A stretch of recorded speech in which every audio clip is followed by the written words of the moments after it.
Marcos Ferreira pergunta: André, de qual denominação você era? Pergunte ao Carpano. Irmão Marcos, eu fui da Assembleia de Deus, eu passei um tempo pelo Ministério Belém, depois de algumas coisas que aconteceram eu fui para o Madureira, fiquei lá por alguns anos e depois eu voltei para o que eles chamam hoje de missão, mas é Belém do mesmo jeito. Carlos Henrique pergunta: Irmão Carpano, sou da Assembleia, e me responda por favor, você segue o Evangelho? E outra, você segue o verdadeiro Evangelho? Olha, irmão Carlos, eu procuro seguir o verdadeiro evangelho, embora que seja uma coisa muito difícil, porque ser cristão não é para qualquer um.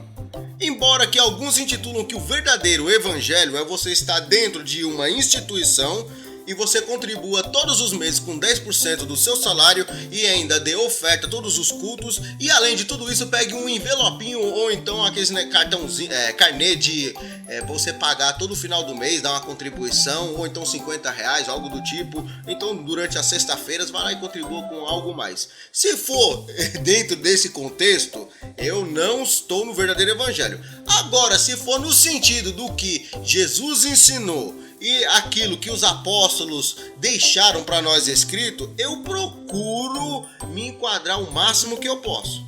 Jô Pinheiro pergunta: você se intitula irmão? E essa não é a atitude de irmão. Com todas essas supostas notícias bombásticas, o que você está querendo é ser processado. Bom, irmã Jô, eu estou vendo que a senhora está sendo um pouco exaltada, porque eu uso uma expressão que é a famosa labareda sobrenatural. E eu sei que as pessoas do revelamento não gostam que eu falo muito esse tipo de coisa, ainda mais que fale mal do sobrenatural. Você pode falar mal de Jesus, menos do sobrenatural, que todo mundo da labareda fica meio bravo. E a senhora canta uns hinos de labareda, mas tudo bem, eu não falo por causa dos seus hinos. Fique tranquila.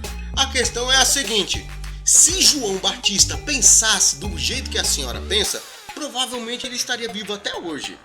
Além disso, nós vemos que em Efésios, no capítulo de número 5 e o versículo de número 11, fala que nós devemos condenar abertamente as obras das trevas.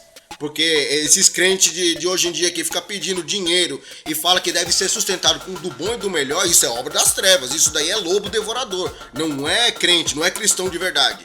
E também, se nós vemos o que diz no livro de Timóteo, aliás, a primeira carta a Timóteo, no capítulo 5, versículo 20, fala o quê? Para nós repreendermos na frente de todos. Não é para fazer carinhos, não é para ficar mandando beijos e dando dinheiro, é para repreender quem é lobo devorador. Pastor Renato pergunta: André, qual a sua formação? Você diz ser reformado. E qual a linha teológica? Bom, pastor, é uma boa pergunta. Eu acho que o senhor está se referindo ao continuacionismo, que é aqueles irmãos que acreditam que os dons do Espírito Santo ainda continuam todos da mesma forma que era na época de Cristo, no ministério de Cristo na terra, ensinando aos discípulos. Ou então sobre o cessacionalismo, que são aqueles irmãos que acreditam que os dons se cessaram com os apóstolos e usam aquela base teológica que fala quando Paulo aconselhou seu filho na fé, Timóteo, a tomar vinho para melhorar o seu estômago, e mostrando ali que aquela parte ele já não tinha mais os dons de cura. Olha, particularmente, eu respeito essas linhagens teológicas, mas se nós levarmos em consideração e analisar a Escritura, nós podemos ver que as duas linhagens fazem sentido, mas ao mesmo tempo se batem. Porque se você perguntar a um sensacionalista se ele acredita nos dons do Espírito Santo, ele vai dizer que não existe. E se você perguntar a qualquer outro que seja, mesmo que seja reformado, mas se ele for de uma linhagem pentecostal, se ele acredita que os dons do Espírito Santo cessaram, ele vai dizer que não. Porém, aí eu faço uma pergunta. Jesus deixou bem claro para nós que quem cresce nele falaria novas línguas, expulsaria um demônio, e se pegassem uma serpente e fosse picado, nada aconteceria. E se bebesse algo mortífero, não morreria, certo? Aí eu falo uma coisa: se aparecer um demônio, se a pessoa for reformado, tanto sensacionalista como for um pentecostal, ele vai tentar expulsar o demônio ou ele vai ficar quieto? E se alguém ficar doente, vai orar ou não vai orar? Eu acredito que Deus tem o poder de curar. Lógico que nós não somos... Se a gente orar e Deus curar uma pessoa de qualquer enfermidade, não quer dizer que a gente vai virar um apóstolo por causa disso. Isso daí é uma ignorância tremenda. Mas eu creio que alguns dons, como de cura, esse tipo de coisa, assim, a gente pode pedir a Deus que Deus vai dar. Agora, eu não acredito no sentido de a gente ter uma revelação que seja superior às Escrituras. Aí eu sou contra. Eu acho que eu consegui responder, né? Jardel dos Santos pergunta: Irmão André, só pra esquentar o negócio, o irmão é calvinista ou arminiano? Eu sei que isso daqui não é pérolas, mas... Homem!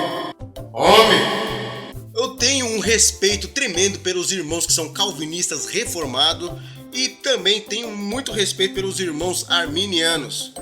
Só que eu vejo erros nas duas linhagens teológicas.